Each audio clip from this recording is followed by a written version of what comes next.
Pozdrav svima, dobrodošli na kanal Kuhaj i peci. Danas pripremamo ajvar, zimnica, vrlo dragocjena i vrlo kvalitetna. Ovaj recept radim po receptu moje tetke. Dakle, ja ukusniji ajvar u životu nisam probala. Ta žena se konstantno drži istog recepta i vjerujte da je svake godine provjereno dobar. Tako da pripremite ovako kako ja pripremam i nema problema. Za početak sam vam pripremila samo paprike i patliđane. Vidjet ćete kasnije kada se sve ovo ispeče šta će nam još trebati i koji je postupak izrade. Dakle, vidjeli ste, rernu sam uključila da se zagrijava. Paprike moraju biti oprane, naravno i patliđan. Dobro osušite krpicom. Poredate na pleh sa papirom za pečenje i pečete dok dobiju finu, jaku boju da se mogu lakše oguliti. Pa idemo prvi pleh staviti u rernu.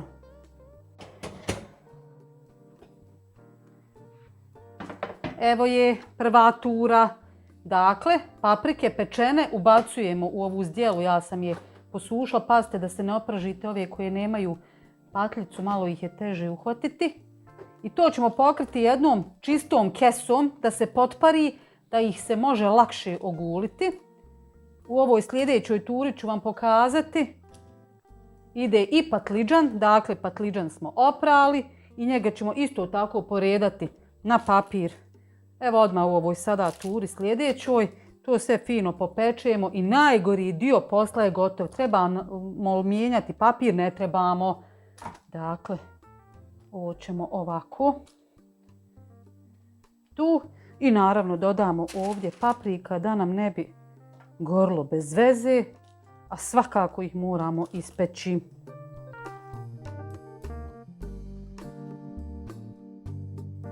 Pošto radimo u kućnim uvjetima, dakle u stanu, radimo male količine prilagođene našim potrebama da malo očefimo, što bi rekli zimi, da ne moramo kupovati ajvar domaći, onda moramo sve oko sebe da zaštitimo, da ne bi morali prati još i stazu recimo iz kuhinje, ribati komplet kuhinju. Tako evo ja ću za početak ovu radnu ploču da zaštitim sa ovom velikom kesom. Ona je čista naravno. To je čisto da mi voda iz paprika ne bi sad frcala na sve strane. Ja ću to fino da prostrem i onda možemo da ih gulimo. Vidite, lakše je samo smotati ako voda ode. A da vam pokažem, je teško. Vidite kako se potparila voda. Paprike se potparile, nije se voda potparila. I sad će ih biti puno lakše oguliti, one su hladne. Ja sam to jučer pekla, sinoć prenoćile i evo jutros rano idemo za poslom. Paprike gulimo i prebacujemo obavezno u neko cjedilo. Pošto su manje količine, možemo se koristiti ovim kućnim, što bi rekli, kuhinskim pomagalima. To se obično, kad se pravi velike količine, recimo kod mojih, to se fino operu one vrećice, mreže od krompira, pa se onda, ali to se radi po 20 do 50 kg paprika, ovdje je samo 5 kg. I onda se to cijedi u tim vrećicama od krompira, znači dok sva voda ne izađe. Zašto? Zato što je puno lakše ukuhati. A mi ćemo staviti ovako u ove male, kako se zove ova cjedila, da izađe koliko toliko vode da nam bude lakše skuhati kasnije. Eto, idemo mi oguliti, očistiti paprike od sjemenki.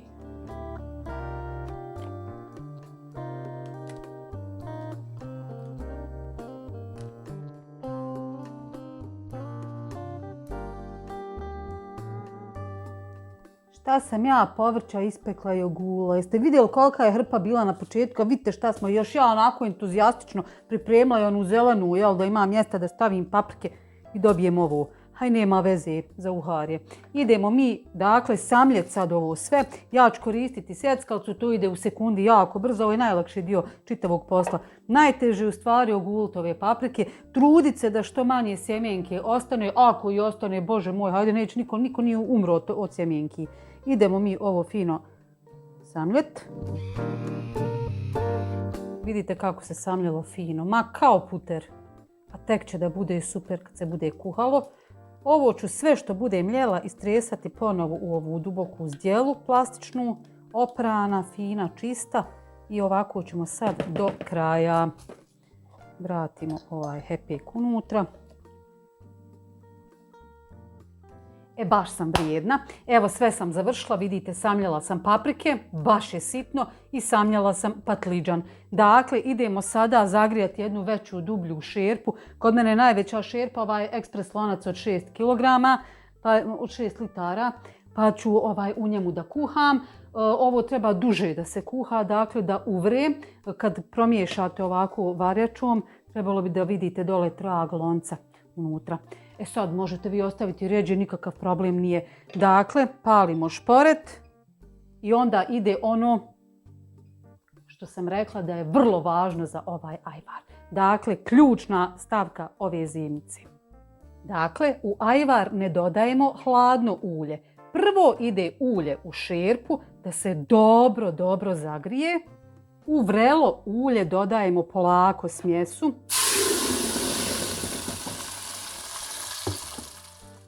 I ovo sada stalno miješamo, mislim ne morate baš konstantno, ali miješajte, nemojte da vam zagori. Evo vidite, on je već gust, zato što je dobro ocijeđen i ne treba njemu puno. Promiješajte, na kraju ćemo nekad dodati ostale sastojke. Ne mogu vam pokazati dno šerpe zato što je duboka, a ima puno, ali vidite kako ostaje ovaj trag iza ajvara, iza ove kaške. I već je počeo jako prskati okolo, pljuvat, evo vidite. Znači vrijeme je da dodamo ostale sastojke. Dodajem 2 kašike alkoholnog octa. Zatim dodajem šećer koji nam služi kao konzervans i dodajem so. Probajte na kraju da li vam je dovoljno slano, pa dodajte još ako treba. Izmiješamo, vratimo na vatru i kuhamo otprilike još nekih 10 minuta na vrlo laganoj vatri i pazite da vas ne oprži ovo kad frca. Tako. Evo ga. Vidite kako se ukuhao.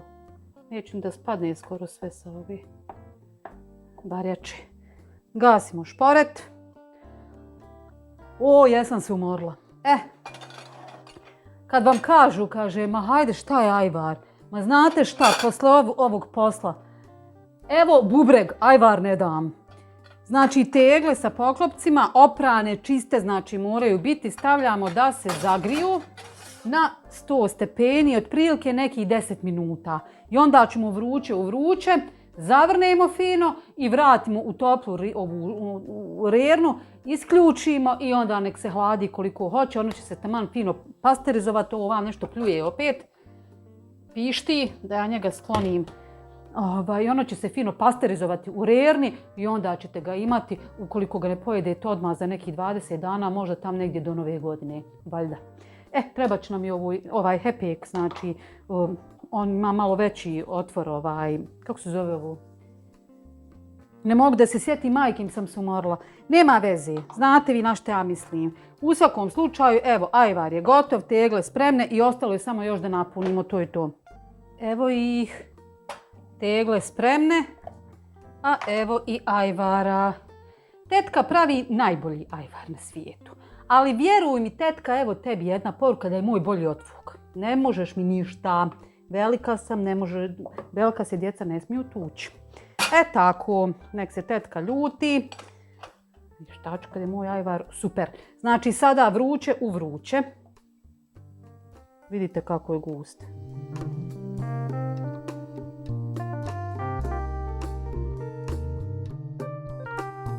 Evo dobila sam 5 tegli po 580 grama. Sada ćemo svaku da dobro zavrnemo. Evo imam tu još nešto malo ostalo. Eto ono da pojedem ovih dana. I ovo kad dobro zavrnemo, vraćamo kako rekoh u vruću rernu. Ugasite rernu i ostavite da stoji do sutradan i uživate narednih mjeseci jer ovo je domaće, provjereno, kvalitetno, znate šta ste stavili unutra, nema nikakvog konzervansa, nema ništa. Dakle, vaše i potrudili ste se, imate pravo da uživate. Ma nema, danas sam mišiće razvila sam tako. Kako reko, ovo ide u rernu, a vama ako se dopada ova ideja, ovaj recept tetkin, obavezno isprobajte. Dakle, ovo je, evo koliko, 5 tegli. manjih, nije ovo od kilu, 580 kako rekao. Znači od 5 kg paprika i 1,5 kg patliđana. Pa mislim da je sasvim dovoljno. Eto, za kućne uslove. Dakle, ako vam se dopada, lajkajte, prijavite se na moj kanal ukoliko to niste, pa se gledamo opet. Ćao!